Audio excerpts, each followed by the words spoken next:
त्यांना स्वतःचे अनुभव स्वतः घेऊ द्या. छोट्या छोट्या गोष्टीमध्ये पडले धडपडले तर त्यांचं ते जास्त चांगलं शिकतील. प्रत्येक दिवस नवा असतो आणि पालकत्वाची नवी आव्हानं आपल्या समोर येतात. कधी आपला संयम सुटतो, कधी आपल्याला रडू येतं, पण हे सगळं अगदी नॉर्मल आहे. तुम्ही एक उत्तम आई आहात कारण तुम्हाला तुमच्या मुलांची काळजी आहे. ज्या अर्थी तुम्ही हा प्रश्न विचारलात त्या अर्थी तुम्ही त्याच्यासाठी विचार करताय. तुम्हाला पण हळूहळूच गोष्टी समजतील. फक्त स्वतःवरचा विश्वास कमी होऊन देऊ नका. तुम्ही तुमच्या परीने उत्तमच करताय. थोडा वेळ स्वतःला द्या, थोडा मुलांना द्या. आयुष्य आहे ते आपल्या गतीने चालत राहीलच.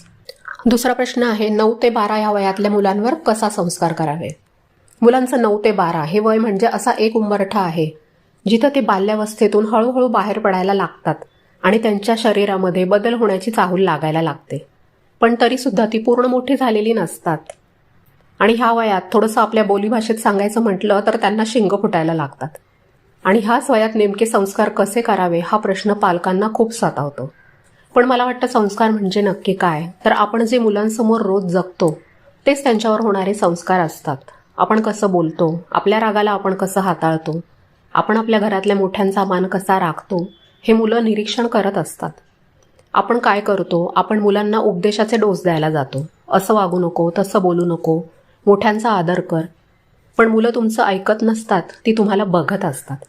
तुम्ही जर स्वतः फोनमध्ये बघत असाल आणि मुलाला म्हणत असाल की तू पुस्तक वाच, तर ते शक्य नाही.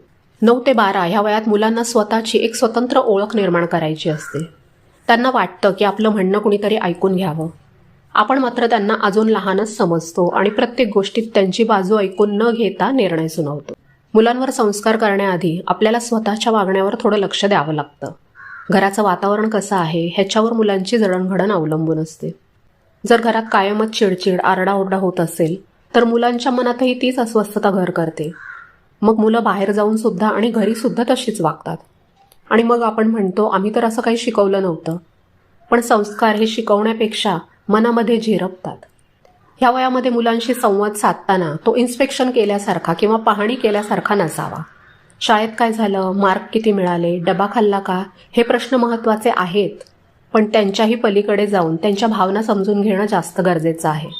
आज तुला कसं वाटलं, एखादी गोष्ट आवडली की नाही, हे जेव्हा आपण विचारतो तेव्हा त्यांना वाटतं की आपल्याला कोणीतरी समजून घेत आहे. 9 ते 12 हे वय असं आहे की जिथे त्यांना शिस्त पण पाहिजे आणि तितकंच प्रेमसुद्धा पाहिजे. खूप वेळा आपण मुलांच्या प्रेमापोटी त्यांच्या सगळ्या गरजा किंबहुना हट्ट लगेच पूर्ण करतो.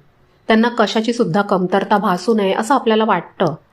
पण माझं असं मत आहे की मुलांच्या पदरात थोडा अभाव सुद्धा असायला पाहिजे.